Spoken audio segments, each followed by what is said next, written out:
دعا یہ ہے اللہم اہلہ علینا۔ رمضان المبارک کا مہینہ جب آ جاتا ہے تو اس کی ایک ایک گھڑی، ایک ایک لمحہ بہت زیادہ برکتوں، سعادتوں اور رحمتوں والا ہوا کرتا ہے۔ اس میں سے کوئی ایک موقع بھی ایسا نہیں ہونا چاہیے کہ جو ہم سے مس ہو جائے۔ ہر موقع سے بھرپور فائدہ اٹھانا ہے۔ حضور علیہ السلام کا یہ معمول ہوا کرتا تھا کہ جب بھی نیا چاند دیکھتے تھے تو حضور دعا فرمایا کرتے تھے، اور خاص طور پر حضور علیہ السلام نے رمضان المبارک کے چاند کے حوالے سے ہمیں سبق دیا کہ جب رمضان المبارک کا چاند آپ دیکھو تو اس وقت آپ روزہ رکھا کرو، اور جب پھر دوبارہ چاند کو دیکھو اور چاند کو دیکھتے ہوئے آپ روزے کو افطار کیا کرو۔ تو یہ حدیث مبارکہ ہے، میں آپ کے سامنے ذکر کرتا ہوں۔ تو بہرحال جب رمضان المبارک کی ابتدا ہوگی، شروع ہی ہوگا، تو ہم حضور علیہ السلام کی سنت سے انشاءاللہ رمضان کی ابتدا کریں گے۔ ہم رمضان المبارک کی جو ابتدا کریں گے وہ کس سے کریں گے؟ حضور علیہ السلام کی سنت سے شروع کریں گے، کیونکہ حضور علیہ السلام کی سنت ہے چاند کو دیکھنا۔ تو جیسا ہی رمضان المبارک آئے گا تو ہم اہتمام کے ساتھ چاند کو دیکھیں گے، پھر اس کے بعد جو حضور علیہ السلام کی دعا ہے چاند کو دیکھنے پر، پھر اس دعا کا بھی اہتمام کریں گے پڑھنے کا، تاکہ جیسے ہی رمضان کے اندر ہماری انٹری ہو، رمضان کے اندر جیسے ہی ہمارا داخلہ ہو تو وہ حضور کی سنت کے ساتھ ہو، تاکہ وہ لمحہ بھی ہم سے مس نہ ہو جائے، وہ لمحہ بھی ہم سے ایسا نہ ہو کہ رہ جائے، ہم رمضان کے اندر داخل ہو جائیں وہ ایک لمحہ ہم سے رہ جائے۔ تو ہم انشاءاللہ اس چیز پر بھی توجہ دیں گے تاکہ رمضان کا کوئی ایک لمحہ بھی ہمارے عبادت کے بغیر نہ گزرے۔ تو حضور علیہ السلام نے فرمایا، صحیح بخاری شریف کے اندر یہ روایت ہے، حضور فرمایا تھا کہ صوموا لرؤیتہ، کہ جب چاند کو دیکھو تو روزہ رکھو، اور آگے فرمایا وافطروا لرؤیتہ، اور جب چاند کو دیکھو تو افطار کرو۔ اس افطار سے مراد عید کا دن ہے کہ روزے مکمل کرو جب آپ چاند کو دیکھو، یعنی کہ رمضان مبارک کا مہینہ ختم ہو گیا، اب نیا مہینہ شروع ہو چکا ہے، اب نئے مہینے کا جب چاند آئے گا تو اب روزے ختم کر دو، اب نیا مہینہ اب شروع ہو چکا ہے۔ حضور نے فرمایا فإن غم علیکم فاکملوا عدۃ شعبان 30، اگر اس دن ابر آلود ہو،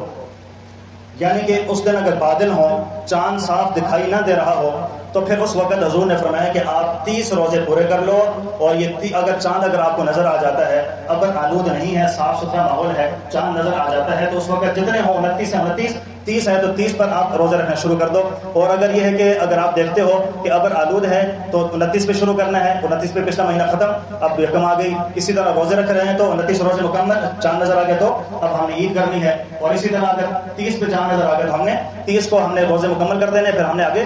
عید الفطر کا جو بھی ہے عید الفطر ہم نے اس کو پڑھنا ہے۔ تو فرمایا کہ حضور نے فرمایا کہ چاند کو دیکھ کر آپ نے روزے رکھنے ہیں اور چاند کو دیکھ کر آپ نے افطار کرنا ہے۔ اب یہاں پر یہ سوال ہے کہ کون سی رؤیت ہلال معتبر ہوگی؟ پاکستان کے اندر آپ لوگ اس چیز کا خود مشاہدہ کرتے ہیں، ایک طرف حکومت کی طرف سے فیصلہ آتا ہے کہ اب روزہ رکھنا ہے، اب عید کرنی ہے، اور ایک خود اپنی طرف سے فیصلے کیے جاتے ہیں کہ اب روزہ رکھنا ہے، اب ہم نے عید کرنی ہے۔ تو اس کے اندر صحیح قول یہی ہے کہ جو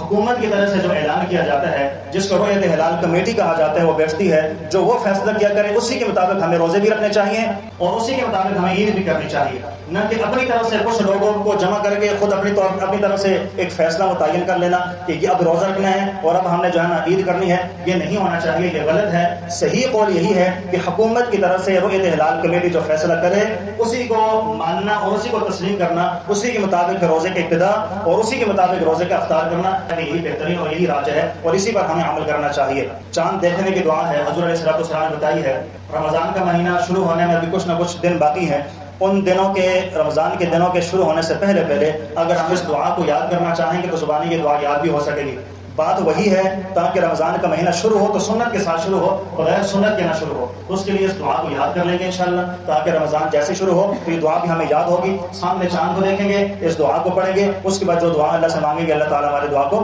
قبول فرمائیں گے۔ تو میں ایک دفعہ آپ کو یہ دعا کے الفاظ پڑھا دیتا ہوں، میرے ساتھ مل کے پڑھ لیں گے، پھر اس کے بعد آپ نے اس دعا کو یاد کر لینا ہے۔ اللہ تعالیٰ ہمیں عمل کی توفیق نصیب فرما دے۔ دعا یہ ہے اللہم اہلہ علینا بالامن والایمان والسلامت والاسلام ربی وربک اللہ۔ یہ آسان دعا ہے، اگر اس کو آپ زبانی یاد کر لیں گے تو یہ بڑی سنت ہم سے انشاءاللہ پوری ہو جائے گی۔ اللہ رب العزت سے دعا ہے کہ اللہ تعالیٰ ہمیں عمل کی توفیق نصیب فرما دے۔